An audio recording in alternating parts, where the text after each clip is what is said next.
Tragically, thousands of children are abducted in the United States each year. And to a parent, nothing is more excruciating. Our next story deals with two children authorities believe were abducted. A photograph we will show you during the story may be disturbing, but we feel it may also help in finding the missing children.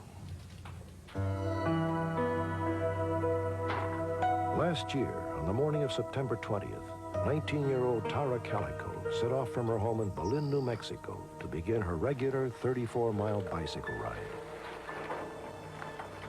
It was like any other morning. I didn't get up and hug her goodbye or anything because it was just an ordinary thing.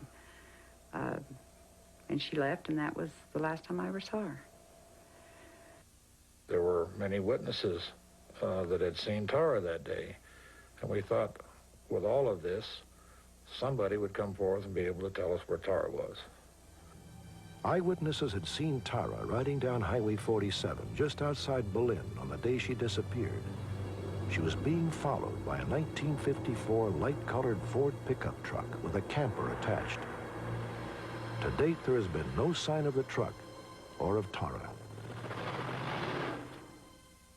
5 months earlier, on April 21st, 1988, 9-year-old Michael Henley Jr. had gone on a camping trip with his father and a family friend in the Zuni Mountains of New Mexico, 75 miles from Tara Calico's home. The three of them had been at the campsite less than 20 minutes when Michael disappeared. Michael? Michael? When we didn't find him, Michael! we knew something was wrong. There wasn't enough time for much to happen. The only thing that I could assume was that he had walked off from camp. Michael's family, as well as the police and the National Guard, conducted a month-long search. They found no trace of him.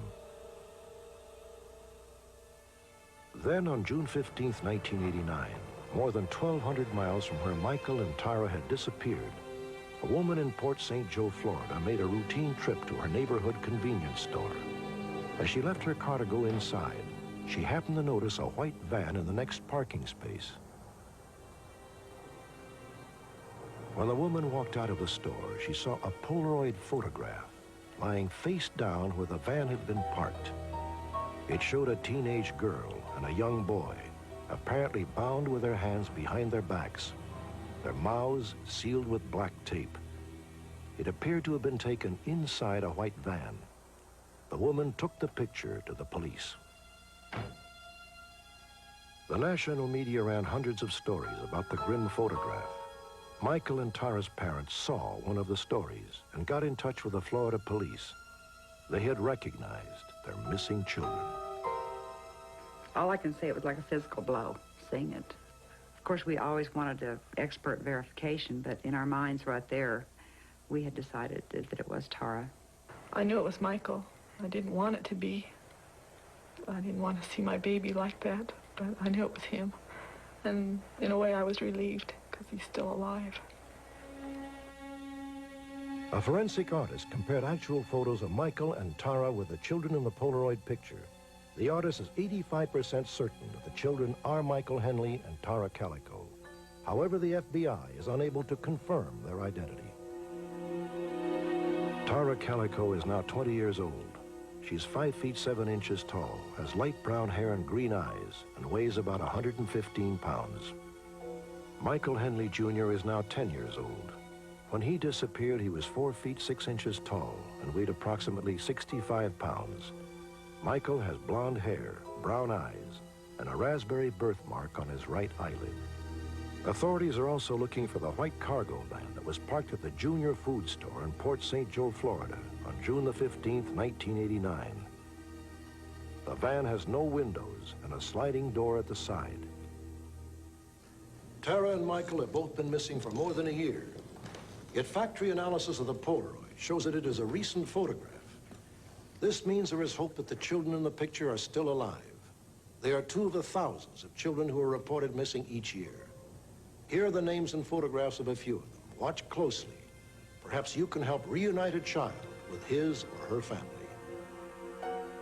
Leticia Hernandez was allegedly abducted by a Caucasian couple on December 16, 1989, from outside the apartment complex where she lived with her family in Oceanside, California, just 3 days after her 7th birthday. Leticia has reportedly been seen with one or both of the suspects on several occasions since her abduction. All of the sightings have occurred at either highway rest stops or gas stations. The most recent was on January 1st of this year at a rest stop off of Interstate 10 in Sealy, Texas, just west of Houston. Leticia Hernandez usually wears her hair in a pigtail and is missing her 2 upper front teeth. Leticia's alleged abductors are described as a white male in his early to mid-30s with shoulder-length blonde hair. He is approximately 5 feet 8 inches tall, weighs between 200 and 250 pounds, and has a tattoo of an outline cross with writing inside on the back of one hand. The woman is approximately 30 years old, 5 feet 10 inches tall, 130 pounds, and has light-colored eyes and collar-length bleached, dirty blonde hair. The suspects may be driving a 1975 maroon Buick Skylark with tan leather or vinyl interior. The vehicle's license plate may contain the letters and numbers KR966 or CR966. Jessica Suzanne Gutierrez was 3.5 years old when she was abducted from her bed in her family's trailer home in Lexington, South Carolina. This is a composite sketch of what Jessica might look like today. She would be 8 years old and has dark brown hair and eyes. Jessica, whose nickname was Jessie, has a small scar on the top of her forehead and a brown birthmark on her left buttock. 8-year-old David Michael Moore was last seen on April 25, 1989, leaving his home in Willow, Alaska to go out and play. David is 4 feet tall, weighs 55 pounds, and has blonde hair and blue eyes. There's a $10,000 reward in this case. 10-year-old Malakia Zali Logan disappeared on May 15, 1988. She was last seen by her sister leaving a playground on her bicycle near their home in Greenwood, South Carolina. Malakia, whose nickname was Kia, has black hair, brown eyes, and has a surgical scar on her chest from a heart operation. If you have information about any of the missing children, please call your nearest FBI office or our toll-free number, 1-800-876-5353.